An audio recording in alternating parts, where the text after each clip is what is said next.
Hello friends, स्वागत है आपका अपने YouTube channel advocate Vipin Kumar में। जैसे कि हम बात कर रहे थे भारतीय संविधान के 22 भागों के बारे में।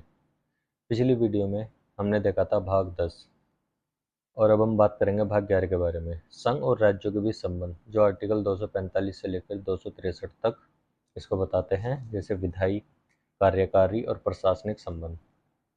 भाग 12 वित्त, संपत्ति, अनुबंध और मुकदमे, आर्टिकल 264 से लेकर आर्टिकल 300 ए तक इसके बारे में बताते हैं। केंद्र और राज्यों के बीच वित्तीय संबंध को बताते हैं। भाग 13 भारत में व्यापार, वाणिज्य और अंतर्राज्यीय व्यापार, आर्टिकल 301 से लेकर 307 तक, देश भर में व्यापार करने की आज़ादी। भाग 14 संघ और राज्यों के अधीन सेवाएं, आर्टिकल 308 से लेकर 323, सरकारी सेवाएं, जितनी भी सरकारी नौकरियां हैं, यूपीएससी, पीएससी की नियुक्ति। भाग 14 ए न्यायपालिका में न्याय की सरलता, आर्टिकल 323 ए से 323 बी तक, प्रशासनिक न्यायाधिकरण से जुड़ी सारी जानकारी इस भाग में मिलेंगी।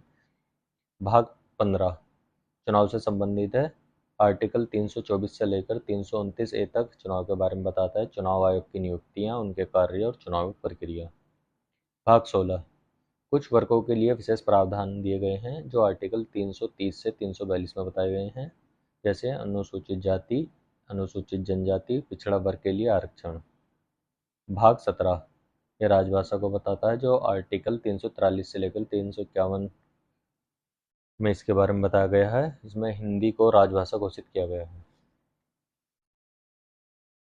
भाग 18 आपातकालीन उपबंध, आर्टिकल 352 से लेकर 360 तक आपातकालीन उपबंधों के बारे में बताते हैं, जैसे राष्ट्रीय आपातकाल, राज्य आपातकाल और वित्तीय आपातकाल। भाग 19 विविध प्रावधान, आर्टिकल 361 से 367 में विविध प्रावधान दिए गए हैं, जैसे राष्ट्रपति और संसद की विशेष शक्तियां बताई गई हैं। भाग 20 संविधान में संशोधन की प्रक्रिया, आर्टिकल 368, आर्टिकल 368 के द्वारा संविधान में कैसे बदलाव किया जा सकता है, वो प्रक्रिया बताई गई है। भाग 21 अस्थायी, पारगमन और विशेष प्रावधान, जैसे जम्मू कश्मीर जैसे विशेष राज्यों के लिए कुछ प्रावधान दिए गए थे, लेकिन अब अनुच्छेद 370 हट चुका है। भाग 22 लघु परिभाषा, प्रारंभ और निरसन, आर्टिकल 393 से 395 इसको बताते हैं। संविधान के आरंभ, व्याख्या और खत्म करने से संबंधित बातें इन आर्टिकल में बताई गई।